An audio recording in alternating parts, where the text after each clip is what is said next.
Cup 2023 में धीरे धीरे अगर डेट्स की बात करें तो बहुत नज़दीक है। हम आज की डेट की अगर बात करें तो 19 तारीख है। जी हाँ 19 तारीख आज है और बस कहीं ना कहीं आप कह सकते हैं कि 10 दिन का जो वक्त है और बचा हुआ है, 10-11 दिन को आप मान के चलिए। 30 तारीख को ओपनिंग मैच होने वाला है नेपाल वर्सेस पाकिस्तान। यहाँ पर हम बात कर रहे हैं इकलौती एशियन टीम नेपाल की जो इस एशिया कप में खेलने वाली है और जो कि पहला एशिया कप होगा नेपाल का। अगर हम देखें बैटिंग के लिहाज से हम काफ़ी डिस्कशन करते हैं, बैटिंग में क्या कुछ दिक्कतें हैं वगैरह है, लेकिन स्पेसिफिकली बॉलिंग को लेकर मैंने कहा कि चलिए इस बार कहीं ना कहीं बॉलिंग को लेकर बात की जाए तो मैंने कहा याद रखिएगा इस पर आप पे प्रश्न ज़्यादा पड़ेगा क्योंकि बॉलिंग डिपार्टमेंट के बारे में आप मेरे से बेहतर समझ पाते हैं। तो चलिए आज बॉलिंग की बात करते हैं। बॉलिंग की अगर हम बात करें तो सबसे पहले तो चैलेंज है अवे का। तो होम ग्राउंड्स पर किस तरह का परफॉर्मेंस हुआ, क्या नहीं हुआ, किसने कैसा खेला, उसको हम डिसाइड करते हैं। यहाँ पर हम बात करेंगे अवे टूर्नामेंट्स की, क्योंकि अवे में नेपाल की कहानी कुछ अलग हो जाती है। तो इस साल लेकिन इस साल अवे में काफ़ी गेम्स खेलने को मिले नेपाल को। अगर हम देखें अभी अगस्त ही चल रहा है, यानी लगभग 6-7 महीने हुए, लेकिन अब फिर भी काफ़ी अच्छे खासे मैचेस जो है नेपाल ने अवे फ्रॉम होम कहीं ना कहीं खेल चुके हैं। वो वर्ल्ड कप क्वालिफायर की बात करें, यूएई वो गए थे, 4 मैचेस वहाँ पर वर्ल्ड कप लीग 2 के खेले गए। उसके बाद बात करें इमर्जिंग एशिया कप में भी यहाँ पर नेपाल की टीम गई थी, ए साइड नहीं थी, 2-3 प्लेयर ही बाहर थे, वरना पूरी नेपाल की टीम वहां पर मौजूद थी। सबसे पहले अवे में जो परफॉर्मेंस हुई है, जो जितने भी बॉलर्स हैं, प्राइम बॉलर्स हैं, उनकी परफॉर्मेंस को जान लेते हैं, फिर डिस्कशन करेंगे कि आखिर किस तरह से ये एशिया कप में बॉलिंग कराए, क्या क्या चीज़ें रख सकते हैं, क्या क्या दिक्कतें आ रही हैं, ये सारी चीज़ें आपसे जानने की कोशिश करेंगे और उसके सोल्यूशंस के साथ एक डिस्कशन की तरफ बढ़ते हैं। बहुत इंटरेस्टिंग वीडियो बने जरूर रही है। सबसे पहले यहाँ अगर बात की जाए तो चलिए नेपाल के स्टार बॉलर जरूर करते हैं। संदीप लामिछाने की अगर हम बात करें तो आपको क्या लगता है इस साल अवे में अभी तक उनकी परफॉर्मेंस विकेट्स की टैली क्या कहती है? ज़रूर देखिए, अगर हम बात करें संदीप की तो 9 मैचेस उन्होंने खेले हैं ओवरऑल इस साल अवे में जाकर और 12 विकेट उन्होंने इसमें निकाले हैं। और जो उनका परफॉर्मेंस रहा है इस साल यूएई में भी थे वो, उसके बाद वर्ल्ड कप क्वालिफायर में स्पेशली वो जो एक इवेंट था वहाँ पर थोड़ा सा एक बिलो एवरेज परफॉर्मेंस वहाँ हमें देखने को मिला संदीप से। बिल्कुल सही कहा आपने। और 3 मैच यूएई में खेले थे उन्होंने, 4 थे, लेकिन एक मैच में जा नहीं पाए थे, कहीं ना कहीं से लेट हो गए थे। ठीक है, तो और वर्ल्ड कप क्वालिफायर में 6 मैचेस हुए थे, तो 9 मैचों में 12 विकेट यहाँ पर निकालने में कामयाब रहे। और कहीं ना कहीं वर्ल्ड कप क्वालिफायर में अगर थोड़ी सी परफॉर्मेंस और बेहतर होती तो डेफिनेटली आप इस टैली हमने कहा था कि ये टैली संदीप के लिहाज, संदीप का जो कैलिबर उस लिहाज से कम लग रही है। कम से कम ये टैली 17-18 तक होती है 9 मैचेस में, तो फिर डेफिनेटली काफी बेहतर होता है। लेकिन एशिया कप में किस तरीके की चीजें वो कर सकते हैं, क्या वो अलग करने की कोशिश कर सकते हैं, क्या चीजें रखनी होगी, किस तरीके की बॉलिंग कहीं ना कहीं एक्सपेक्ट करें कि श्रीलंकन और पाकिस्तान कंडीशंस में जो और अपने बेहतर करा पाए और इंप्रेस कर पाए, बड़े से बड़े विकेट्स निकाल पाए, इसको जानने की जरूर कोशिश करेंगे। लेकिन सबसे पहले सारे प्लेयर्स के स्टैट्स जान लेते हैं। एंड एक और स्पिनर की बात करना चाहूंगा, ललित राजवंशी। उनका अवे में इस साल का परफॉर्मेंस कैसा रहा है आपको बता दें। जो हम स्टैट आपको बता रहे हैं ये अवे गेम्स की बात कर रहे हैं और इसमें इमर्जिंग एशिया कप के स्टैट्स भी हमने जोड़े हैं, उन मैचेस को भी यहाँ पर हमने इंक्लूड किए हैं।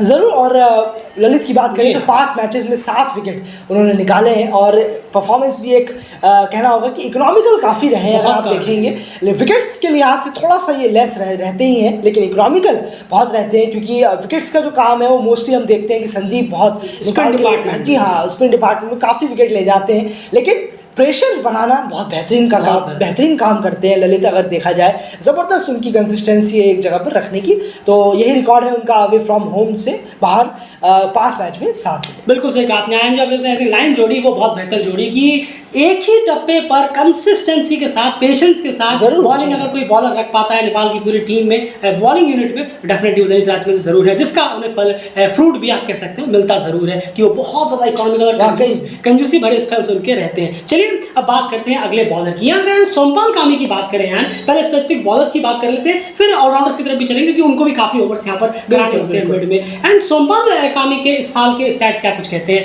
हैं ओडीआई ओवरऑल अगर हम बात करें इस साल 50 ओवर के मैचेस में? ज़रूर देखिए, काफ़ी ज़्यादा स्ट्रगल तो नज़र आया है। 7 मैचेस खेले हैं उन्होंने इस साल और 7 ही विकेट सिर्फ निकाल पाए, तो कहीं ना कहीं साफ दिख रहा है ये कि एक, याद रखिएगा हम अवे के मैचेस की बात कर रहे हैं सिर्फ स्ट्रिक्टली जी हाँ, ये बार दिमाग में इसको फिट कर लीजिए कि हम घर से बाहर की बात कर रहे हैं। तो वो यूएई में थे, फिर वो वहाँ अपने हरारे में भी मैच खेले हैं, बिल्कुल, तो बस यही मैचेस उन्होंने वहाँ खेले हैं। इमर्जिंग एशिया, जी हाँ, इमर्जिंग एशिया कप में थे। तो ये चीज़ें बहुत हैं कि 7 मैचेस में 7 विकेटें उन्होंने निकाली हैं। नई बॉल से परेशानी ज़रूर हो रही है, हमने देखा भी है उन्हें थोड़ा स्ट्रगल करते हुए कि नई बॉल से इकोनॉमिकल बहुत अच्छा जाते हैं कभी कभार, लेकिन विकेट्स निकालने में दिक्कत हो रही है। फिर पुरानी बॉल से तो ऑब्वियसली हो ही रही है, तो लेकिन उम्मीद करेंगे क्या बड़ा प्लेटफॉर्म है, बड़ी जिम्मेदारी है, और एक जिम्मेदारी जब ज़्यादा आ जाती है तो एक्सपीरियंस प्लेयर परफॉर्म करते हुए ज़रूर नजर आते हैं। बिल्कुल। चलिए अब एक और प्लेयर की बात करते हैं, प्राइम बॉलर की, वो है करण केसी। करण केसी की अगर बात की जाए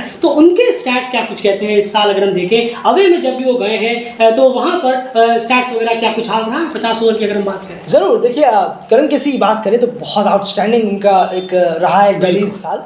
10 मैचेस में उन्होंने 16 विकेट निकाले हैं, बेहतरीन 16 विकेटें हैं उनके, और उसमें शायद 2 फोफर भी हैं। जी हाँ, 4 विकेट भी उन्होंने दो बार लिए हैं अवे में जाकर। बहुत बेहतरीन उन्होंने बॉलिंग और वर्ल्ड कप से आपने एनालिसिस में भी कहा था, वर्ल्ड कप क्वालिफायर में फर्स्ट स्पेल डालने में, पहले स्पेल डालने में वो ओवरऑल ही वर्ल्ड कप क्वालिफायर में one of the best bowlers थे। जरूर, इसमें कोई राय नहीं है। बहुत बेहतरीन मूव करा रहे थे वो बॉल, जिस तरीके से परेशानी हो रही थी सामने वाले बल्लेबाजों को, चाहे वो किसी भी टीम के हो। बहुत आउटस्टैंडिंग स्पेल उन्होंने रखे थे अपने घर से बाहर। बिल्कुल। चलिए अब बात करते हैं कुछ की बॉलर्स की, जो कि ऑलराउंडर का प्रेशर जिम्मेदारी उन पर रहती है, लेकिन बॉलिंग भी वो अच्छी खासी कराते हैं, तो उनकी बॉलिंग के बारे में भी डिस्कशन करना जरूरी होगा। उसके बाद हम यहाँ पर अगर बात करें गुलशन झा के बारे में, गुलशन झा का जो स्टैट है एंड वो क्या दर्शाता है इस साल जो भी उन्होंने घर से बाहर 50 ओवर के मैचेस खेले हैं? बहुत अच्छा रहा है। 10 मैच में 11 विकेट उन्होंने निकाले हैं अपने, बहुत बेहतरीन, क्योंकि बल्ले से भी बहुत ऑलराउंडर का आ जाता है रोल। जी बिल्कुल। तो हमें भूलना नहीं चाहिए कि उनका एक और काम यहाँ उनके सर पर है कि वो बैटिंग से भी परफॉर्म करें। तो बहुत अच्छा रहा है। क्रूशियल विकेट भी उन्होंने निकाले हैं, पर अच्छी लाइन लेंथ के साथ निकाले हैं। ऐसा नहीं है कि बॉल डाल रहे हैं वाइड पर तब उनको विकेट मिल रहा है, जो वो शुरू में डाल रहे थे अपने करियर। जी हाँ, बिल्कुल। शुरू का करियर में उनके बहुत ज्यादा एक्स्ट्रास, बहुत ज्यादा, ये आपने सही कहा। तो अच्छी लाइन लेंथ के साथ उन्होंने विकेट निकाले हैं इस साल, अगर हम देखें अवे। बिल्कुल। चलिए उसके बाद बात करते हैं दीपेंद्र सिंह एरी की। वो भी एक और ऑलराउंडर है, यहाँ पर उनकी ऑलराउंडर की जिम्मेदारी जरूर है, बैटिंग से बहुत ज़्यादा वो स्ट्रगल कर रहे हैं, लेकिन अभी हम फिलहाल बॉलिंग की बात करें तो हम उस पर स्टिक रहेंगे। बॉलिंग में दीपेंद्र सिंह एरी की तरफ से कितना हेल्प मिला है 50 ओवर क्रिकेट में इस साल की अगर हम बात करें अवे फ्रॉम होम के मैचेस में? ज़रूर। देखिए, 10 मैचेस में 9 विकेट उन्होंने भी निकाले हैं। कंट्रीब्यूशन तो ज़रूर दिया है, पर उतना बेहतर नहीं है जितना आप एक्सपेक्ट कर सकते हैं कि शायद वर्ल्ड कप क्वालिफायर में भी हमने देखा कि और थोड़ा सा बेहतर होना चाहिए था उनकी तरफ से भी। लेकिन आप क्योंकि बैटिंग से इतना नहीं मिलता दीपेंद्र से, और बॉलिंग में ही उनसे सारी जिम्मेदारी हो जाती है कि 8 ओवर 10 ओवर मोस्टली वो करा डालते हैं ज़्यादातर, तब आपको ये बढ़ जाती है जिम्मेदारी कि हाँ आपकी टैली बढ़ जाए। अगर आप बैटिंग से कंट्रीब्यूट कर रहे होते तो हम ये कहते हैं कि चलिए आपने अच्छा 10 मैच में 9 विकेट ठीक है, चलिए आप बैटिंग से अगर दे रहे होते ज़रूर, लेकिन वो भी काम नहीं हो रहा, और साथ साथ में अगर बॉलिंग से भी काम नहीं होगा तो टीम पर प्रेशर ज़रूर बनेगा। तो 10 मैचेस में 9 विकेट थोड़ा सा आप बिलो एवरेज परफॉर्मेंस कहेंगे। बिल्कुल। चलिए अब यहाँ पर एक और बॉलर है, यहाँ उनकी बात कर ली जाए। अगर हम बात करें यहाँ पर नए बॉलर हैं, उनको और वक्त मिलना है, ओवर्स भी अभी काफ़ी मिलने बाकी है, लेकिन प्रतीश जीसी की यहाँ बात करें तो ओवरऑल 50 ओवर में क्रिकेट में अवे फ्रॉम होम की बात करें तो 5 मैचेस उन्हें अभी तक यहाँ पर मिले हैं, वहाँ पर उन्होंने 2 विकेट निकालने में प्रतीश जीसी जो है वो कहीं ना कहीं कामयाब हुए हैं। तो ओवरऑल अगर हम देखें तो अभी नए हैं, रिदम में आएंगे तो उनकी बात हम डेफिनेटली जरूर करेंगे, लेकिन जो स्टैट्स है वो हमने आपको बताए हैं। तो ये कुछ प्राइम बॉलर्स है, लगभग इन्हीं के इर्द गिर्द पूरी की पूरी बॉलर। किशोर महतो भी वहाँ पर स्क्वाड में इंक्लूड है,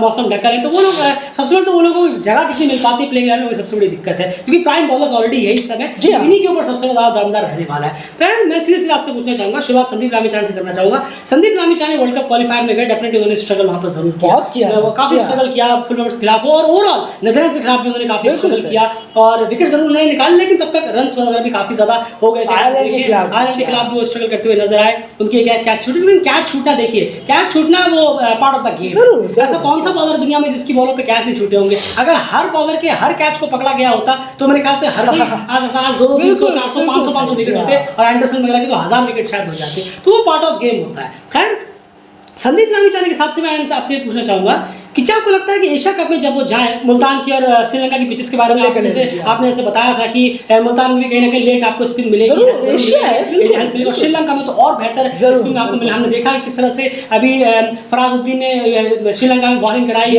कुशल गुरतेल विकेट्स वहां पर ले गए, और स्पिनर्स ने भी काफी अच्छी खासी बॉलिंग कराई थी। तो आपको क्या लगता है कि संदीप को टिपिकल लेग स्पिन के साथ जाना चाहिए, क्योंकि ओपोनेंट भी यहाँ पर काफी स्ट्रॉन्ग नजर आएंगे, उन्हें स्पिन बहुत अच्छा खेलना आता है, या फिर आपको लगता है कि कुछ यहाँ पर वेरिएशन ट्राई किए जा सकते हैं, कुछ अलग ट्राई किया जा सकता है अगर विकेट्स ना मिले? क्योंकि संदीप ये फैक्ट है कि संदीप जब मिड में आकर विकेट्स नहीं लेते तो नेपाल ने 10 में से 9 मैचों में स्ट्रगल ही किया है। चाहे आपकी बॉलिंग कितनी भी स्ट्रांग नजर आती हो, लेकिन संदीप मिड में आकर अगर विकेट्स ना ले तो टीम का मामला जो है 19-20 का रहता है। एंड आप क्या सजेस्ट करेंगे एशिया कप के लिए संदीप की तरफ? देखिए, अब संदीप का कैलिबर तो बहुत बड़ा है, लेकिन वो अब उनका कैलिबर उनसे बड़ी टीमों के सामने आ रहा है। इंडिया और पाकिस्तान की हम बात कर रहे हैं, उनका जो उनके बैट्समैनों का कैलिबर और बड़ा है, क्योंकि वो क्रिकेट ही वैसा खेलते हैं अपने अराउंड में। तो फिर एक चीज़ यहाँ बहुत अच्छी रहेगी कि संदीप लामिछाने और कोच अगर एडम जाम्पा को लेकर एग्जाम्पल उनके सामने रखे। बेस्ट एग्जाम्पल है मेरे ख्याल में, एडम जाम्पा ने 6 या 7 बार विराट कोहली का आउट किया है ODI की अगर हम बात करें। और ओवरऑल एक देखेंगे आदिल रशीद ने भी काफ़ी बार आउट किया है लेग स्पिन से। तो आप लेग स्पिनर को इतना खेलना पसंद नहीं करते हैं, जितना लॉन्गर फॉर्मेट होता चला जाएगा, खासकर वाइड बॉल में लेग स्पिनर्स काफ़ी हावी रहते हैं मैच में, अगर हम देखेंगे और टीमों के भी। ये एक एग्जाम्पल आप बहुत अच्छा देख सकते हैं कि अगर आपको थोड़ा लर्न करना है तो इस वक्त एडम जाम्पा एक बहुत अच्छे एग्जाम्पल है। अगर आप उनके वीडियोस, उनके आउट होने के तरीके संदीप के सामने रखें, मैं जानता हूँ लोगों को शायद अजीब लगेगा कि संदीप तो खुद ही बड़े हैं, उन्हें क्या ज़रूरत है। ये गलत सोच है, अगर आप ऐसा सोचते हैं तो आप बहुत गलत सोच रहे हैं कि आप कहीं से भी मिल सकता है। क्योंकि मैं बार बार कह रहा हूँ एडम जाम्पा का लेवल और बड़ा हो जाता है। संदीप के मुकाबले एडम जाम्पा का लेवल और बड़ा है ऑब्वियसली, क्योंकि संदीप एक एसोसिएट टीम से है और एडम जाम्पा एक ऑस्ट्रेलिया टीम से है, इसमें कोई दोहराई नहीं है। दोनों के ऑपरेंट्स भी डिफरेंट, बहुत डिफरेंट है, ये सच है। रियलिटी को अपनाना ही बेहतर है। तो जरूर है आप सीख सकते हैं कि अच्छा देखिए जरा एडम जाम्पा कैसी बॉलिंग कराते हैं, क्योंकि एडम जाम्पा के खिलाफ बहुत ही लेस का एवरेज है विराट कोहली का भी, उन जैसे बैट्समैन का। और बाबर आजम के सामने भी वो आ चुके हैं कई बार में मतलब है कई मरतबा आ चुके हैं। जरूर है संदीप को ट्राई करने से मेरे ख्याल से बचना ही चाहिए कि ये ट्राई करूं, वो ट्राई करूं, ये ट्राई करूं।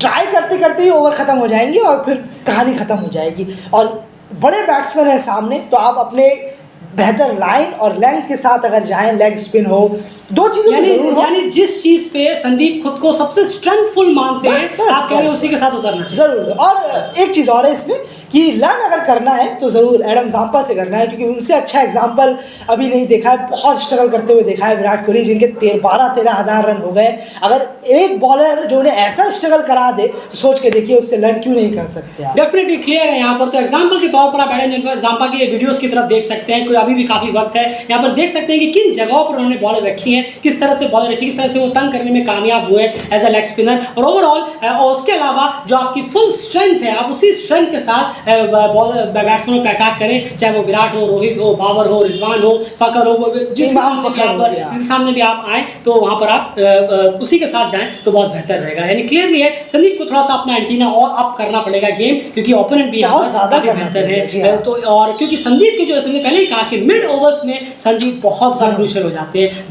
जब वो अपने स्पेल में आए हैं, उनको पहले स्पेल में अगर विकेट नहीं मिला है तो टीम ने स्ट्रगल किया ही है। जब 10 में से 9 बार टीम ने स्ट्रगल किया है तो वो एक दिक्कत आ जाएगी। तो ये संदीप के लिए एक बहुत इंपॉर्टेंट चीज होगी। एंड सोमपाल और करण दोनों का एज अ यूनिट में बात करना चाहूंगा, क्योंकि दोनों ही लगभग एक साथ शुरुआत करेंगे नई बॉल से। अब करण केसी ने बहुत बेहतरीन बॉलिंग कराई है अवे फ्रॉम होम नई बॉल से इस साल।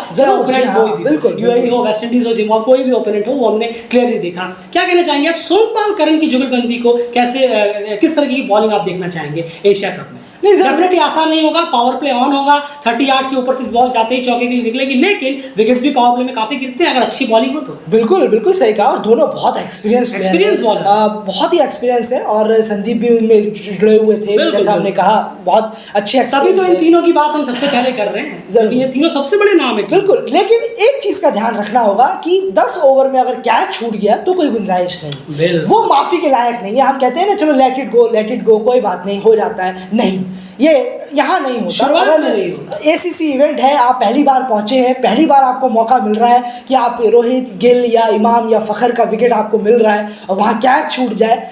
मैं ये नहीं कह रहा कि आउटस्टैंडिंग एक कैच है वो छूट जाए, एक्स्ट्राऑर्डिनरी कैच है वो बहुत मुश्किल होता है, लेकिन रेगुलर कैच हो और वो छूट जाए तो फिर माफ़ी के लायक तो बिल्कुल नहीं है। आप सोच के चलिए पूरे मैच में उसको लेके बैठ जाइए तो बेहतर होगा, क्योंकि वो शुरुआत के विकेट बहुत अहम है कि आपके बॉलर मेहनत कर रहे हैं, पूरा 100% दे रहे हैं, लेकिन फील्डर्स उस चीज़ को छोड़ दे रहे हैं, क्योंकि बहुत उम्मीद होगी कि शुरुआत में ज़रूर कोई ना कोई Edge एज आएगा ही आएगा, कोई ना किसी जगह बॉल जाएगी जहाँ कैच के लिए आसान हो, बस उस चीज़ को फोकस करना, ग्रैब करना है उस मौके को। अगर छोड़ दिया तो बहुत दिक्कत होगी। चौथा स्टंप पकड़ के चलिए, बहुत अच्छा होगा। बैट्समैन को आगे लाने का कोशिश करिए तो बेहतर है। हाँ, रोहित शर्मा के खिलाफ आप पुल का ट्राई कर सकते हैं, क्योंकि स्ट्रॉन्ग जोन भी उनका वही है और वीक जोन भी उनका वही है। ये मैं आपसे कह रहा था कि हमने देखा है कि आपके खिलाफ शॉर्ट बॉल कोई टीम ट्राई कर रही है, आप डर जा रहे हैं, आप दब जा रहे हैं, आप नहीं खेल पा रहे हैं, लेकिन आप भी वो चीज़ ट्राई करिए। इस चीज़ से बचिए मत। ये मत सोचिए कि बहुत बड़े प्लेयर हैं तो वो शॉर्ट बॉल में स्ट्रगल नहीं करेंगे।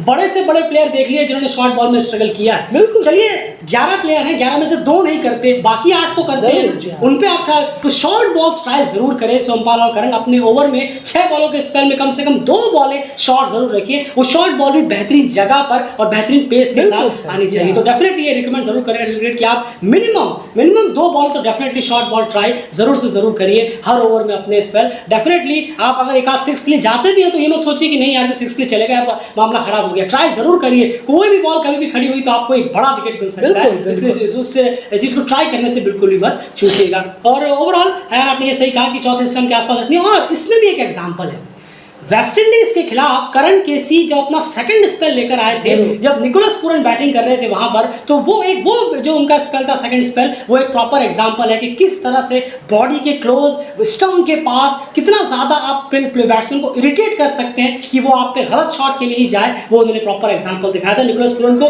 पूरे जमीन पर गिरा दिया था उन्होंने। वो उनकी बेहतरीन स्पेल था उनका जब वो सेकंड स्पेल लेकर आए थे। वो छोटा सा एग्जांपल है, लेकिन वो छोटे एग्जांपल से आपकी टीम में ही और करण खुद है, तो डेफिनेटली ये सब चीजें आप नोटिस कर एशिया कप में उतर सकते हैं। अब चलिए बाकी बॉलर्स की बात करते हैं। ललित के बारे में आप क्या कहेंगे, उनका रोल किस तरीके का आप देखना चाहेंगे एशिया कप 2023 में? संदीप लीड कर रहे हैं स्पिन को, उनके साथ साथ ललित का क्या जॉब देख रहे हैं? बिल्कुल, देखिए अगर यहाँ पर राइट हैंडेड बैट्समैन है तो जरूर उनको रोकने के लिए और एक थ्रेटनिंग देने के लिए बहुत कामयाब रह सकते हैं ललित यहाँ पर, कि हाँ वो भी एक प्रेशर बनाए जिस तरीके से वो बनाते हैं, इकोनॉमिकल रहते हैं, इससे प्रेशर क्रिएट होता है। और इसमें एक चीज और है, शायद ऐसा हो कि ललित पे अटैक के लिए भी प्लेयर्स जाए, उससे वो डरना नहीं है, फिर बैकफुट पे नहीं जाना। बिल्कुल सही कहा, अपनी डिलीवरीज आप डालते रहे, इस पे आप क्या कहेंगे? जरूर, बिल्कुल हम जानते हैं बड़ी टीम है, अटैक के लिए जाएंगे, अटैक के लिए तो जाएंगी और उनका माइंडसेट ही रहेगा कि भाई हमसे थोड़ा सा यहाँ पर चौथे बॉलर है, बिल्कुल अटैक के लिए जाएंगे। जी हाँ, तो वो बॉलर जो इनके हैं मेन, वो शायद अभी नजर नहीं आ रहे, तो चलो इन पर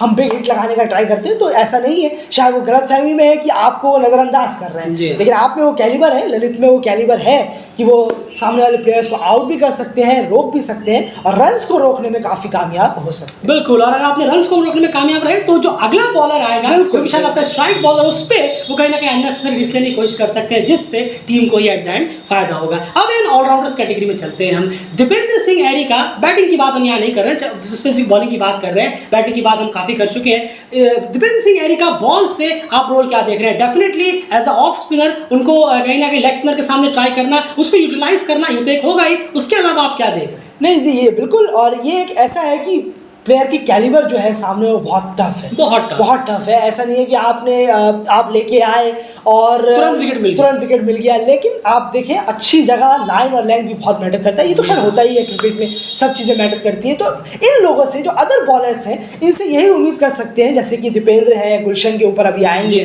तो इनसे यही उम्मीद कर सकते हैं। अगर कुशल मल्ला को भी लगा दिया 2-3 ओवर के लिए, तो आप बस ये उम्मीद करें कि ये अच्छी बॉलिंग कराएं, इकोनॉमिकल जितना हो सके जाए, क्योंकि विकेट्स जो है वो मेन बॉलर्स को ही निकालने पड़ेंगे, क्योंकि सामने जो कैलिबर है वो बहुत बड़ा है। अब वो मारते वक्त अगर मिल जाए दीपेंद्र को या कुशल मल्ला को तो वो बात अलग है। ये वो टीमें नहीं है जो साथी एसोसिएट टीमें हैं, ये इंडिया और पाकिस्तान की मेन हार्डकोर टीम खेलने वाली है, जहाँ पर वो प्लेयर्स हैं जो ढेरों रन बना चुके हैं। तो ये उम्मीद दीपेंद्र से करें या कुशल मल्ला हो से करें कि हाँ चलिए आपने बॉल डाली है, बस आप प्लीज़ इकोनॉमिकल रहने की कोशिश करिए। आप लोग विकेट्स का काम हमारे मेन बॉलर जो है, सिर्फ बॉलर्स जो है उनको करने दीजिए। बिल्कुल, विकेट टू विकेट लेंथ बहुत इंपॉर्टेंट हो जाएगी यहाँ पर। और अगर आप जैसे आपने कहा खराब शॉट्स पे आपको विकेट मिलने के चांसेस रहेंगे, और साथ साथ में अगर आप विकेट टू विकेट रखते हैं तो उसमें जो बैट्समैन है वो इरिटेट होते हुए आ सकते हैं, जहाँ पर फिर आपको विकेट मिलने का मौका मिलेगा, या फिर आपके जो साथी बॉलर होंगे उनको विकेट मिलने का मौका मिलेगा। एट द एंड फायदा टीम को ही होना है। एंड प्रतीश जिसकी हम बात करें, डेफिनेटली अगर उन्हें मौका मिलता है तो वो जितना बेहतर की, तो उनके लिए एक एक्सपीरियंस लर्निंग टाइप का फेस हो जाएगा, बहुत ही बड़ा। अगर वो स्क्वाड में भी रहते हैं, डगआउट में भी स्क्वाड में तो है ही, डगआउट में रहते हैं और काफी कुछ यहाँ पर देखने को और सीखने को मिलेगा इस तरीके के गेम से। डेफिनेटली प्रतीश जीसी को हम ये कह सकते हैं कि जितना आप एक्सपीरियंस गेन करें उतना ज्यादा बेहतर रहेगा। हाँ, ये एक जरूर है, अगर आपको मौका मिलता है तो याद रखिएगा ये मौके हजारों में से, बहुत लाखों में से सिर्फ चुनिंदा लोगों को मिलता है, जो कि उसमें से आप कहीं ना कहीं अगर आपको मौका मिला प्लेइंग 11 में किसी भी मैच में दोनों में से, तो और आपको मौका मिला तो उस प्लेटफॉर्म की जबरदस्त इज्जत करिएगा और ऐसी बॉलिंग कराने की कोशिश करिए कि लगे नहीं नए हैं, एकदम फ्रेश बॉलर है, लेकिन इन्होंने इंप्रेस जरूर किया है। कुछ तो देखा होगा मैनेजमेंट ने कि आपको यहाँ पर लिया है, और जैसे कि हम लगातार बहुत पहले से डेल क्रिड ये मांग उठाता रहा था कि एक लेफ्ट आर्म पेसर तो नेपाल को अपने साथ रखना ही रखना चाहिए। ये डेल क्रिड की आवाज बहुत पहले से थी, जो हमारे पुराने व्यूअर्स हैं वो जानते हैं, और फाइनली देख के अच्छा लगता है कि अब एक left arm pacer Nepal series player भी है, और लेफ्ट आर्म स्पिनर भी आ गया और पेसर भी कहीं ना कहीं तैयारी कर रहे हैं। एंड तो प्रतीश की बात ये हो गई, गुलशन के बारे में आपसे जानना चाहूंगा, उनका रोल आप क्या देख रहे हैं? एक चीज और, वो भी शॉर्ट बॉल्स का इस्तेमाल काफी बेहतर करते हैं। बिल्कुल जी हाँ, लंबी हाइट है उनकी, बहुत बेहतरीन हाइट है, और वो जरूर कुछ अलग कर सकते हैं, ट्रिक्स का इस्तेमाल कर सकते हैं, क्योंकि मिड फेस में आएंगे बॉलिंग कराने के लिए, या कहीं शुरुआत में तो लगाएंगे नहीं क्योंकि वो करण सोमपाल वहां कराएंगे, तो जरूर है आप कुछ गुलशन से शायद ये एक्सपेक्ट कर सकते हैं आपकी शायद कुछ ट्रिक्स का इस्तेमाल कर लें, कुछ अनऑर्थोडॉक्स बॉलिंग अगर मिल जाए गुलशन की तरफ से देखने में तो बहुत बेहतर रहेगा, शायद उनसे विकेट मिल जाए, क्या पता कोई प्लेयर सेट हो, आप आकर उस पार्टनरशिप को तोड़ दे, उन्होंने किया भी है इस तरह। बिल्कुल, तो ये आपसे एक एक्सपेक्टेशन जरूर रहेगी, और फिर से वही कि इकोनॉमिकल जाने की जिम्मेदारी बहुत ज़्यादा रहेगी। क्यों? क्योंकि जैसे ही थोड़े बॉलर्स आप मेन बॉलर हटेंगे, रनों की बरसात ना हो जाए, इसी का डर है। बस आप लोग इकोनॉमिकल बॉडी में जितना खिलाने की कोशिश करेंगे उतना बेहतर रहेगा, उतना सेफ भी रहेंगे और विकेट्स के चांसेस थोड़े बढ़ जाए। बिल्कुल, तो यहाँ पर बहुत क्रिस्टल क्लियर है कि गुलशन, दीपेंद्र, और अगर हम बात करें कुशल मल्ला या किसी को भी बीच में देते हैं, कुशल मल्ला वगैरह और ललित राजवंशी, इनका जो स्पेसिफिक फर्स्ट प्रायोरिटी जो इनकी रहनी चाहिए वो होनी चाहिए कि ये जितना ज़्यादा इकोनॉमिकल रह सके उतना बेहतर होगा, क्योंकि आप भी जानते हैं कि टारगेट यही बॉलर्स होंगे, जो खासकर आप ललित को थोड़ा एक्सक्लूड कर दें तो ये जो और हैं, जी हाँ, ललित को भी आप एक्सक्लूड कर दीजिए, तो इसके अलावा जो बॉलर्स आएंगे, यानी जो 10 ओवर जो मिलेंगे मिनिमम 10 ओवर जो मिलेंगे, क्योंकि सोमपाल, करण, संदीप और किसी का तो कटेगा ओवर, ये 40 है। अगर कोई एक बहुत एक्सपेंसिव है तो इसमें ओवर्स कट के हम दूसरे को मिलेंगे, तो ये चीजें यानी 10 से 15 ओवर ये जो होंगे ये बहुत क्रूशियल होंगे, इसमें कितने रन जाएंगे नहीं जाएंगे इसी पे आपको कंट्रोल करना होगा। लेकिन बॉडी लाइन के क्लोज और स्टंप टू स्टंप जितना रखने की कोशिश करेंगे, रिजल्ट मिलेगा, उसका जरूर मिलेगा। ऐसा कभी हुआ ही नहीं कि कभी नहीं, लाइन और लेंथ आपकी अच्छी है और आपको रिजल्ट उसके अच्छे ना मिले, ऐसा कभी नहीं हो सकता।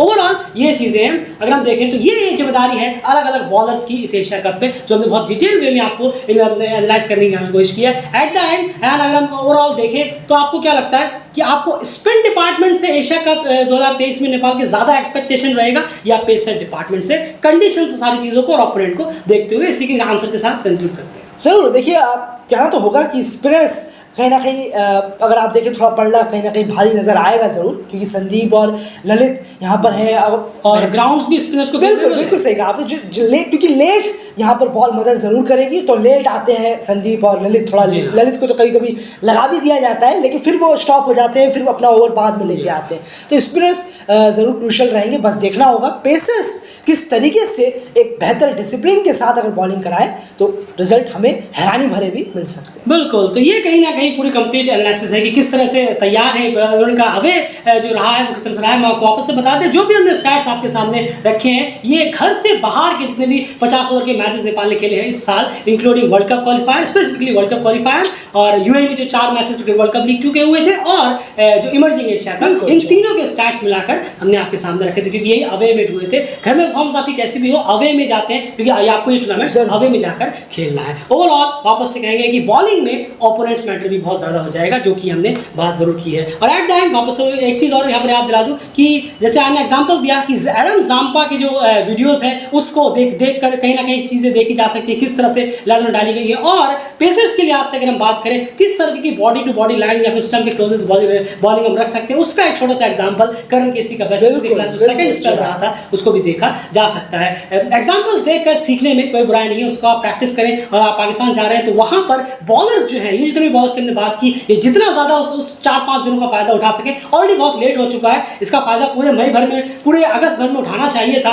अवे में गेम्स खेलकर, लेकिन एट द एंड अब जो भी मिला है, जितना ही मिला उस पर जितना हो सके उतना ट्राई ज़रूर करिएगा। फिलहाल इस वीडियो में इतना ही है। आप कुछ कहना चाह रहे हैं? नहीं बिल्कुल, मैं बस यही कहूँगा कि तैयार, क्योंकि नेपाल जिस तरीके से पहली बार यहाँ पहुँचा है तो ज़रूर देखना चाहेंगे कि इम्प्रेस तो करना ही, बस परफॉर्मेंस थोड़ी प्लीज़ इम्प्रेसिव ये हो। प्लेटफॉर्म वेस्ट नहीं जाना चाहिए बस, जैसे बस, वर्ल्ड कप बस। क्वालिफाई का गया है। जी हाँ, बिल्कुल सही कहा। फिलहाल इस वीडियो में इतना ही। बने रहिए डेल क्रिकेट चैनल के साथ। एशिया कप 2023 की कवरेज लगातार जारी है, यहाँ पर आप बेहतरीन इंटरेस्टिंग एनालिसिस और वीडियोस आपके सामने हम प्रेजेंट कर रहे हैं। लगातार जुड़े रहिए डेल क्रिकेट के साथ। सब्सक्राइब जरूर करिए क्योंकि एशिया कप बहुत ही नजदीक है और उससे रिलेटेड बहुत ही बेहतरीन एशिया कप की एक स्पेशल कवरेज भी आपके सामने प्रेजेंट करेंगे, जो कि एनालिसिस और मैच प्रीव्यू के अलावा भी काफी कुछ आपको यहाँ पर देखने को मिलेगा। फिलहाल इस वीडियो में इतना है। बाय।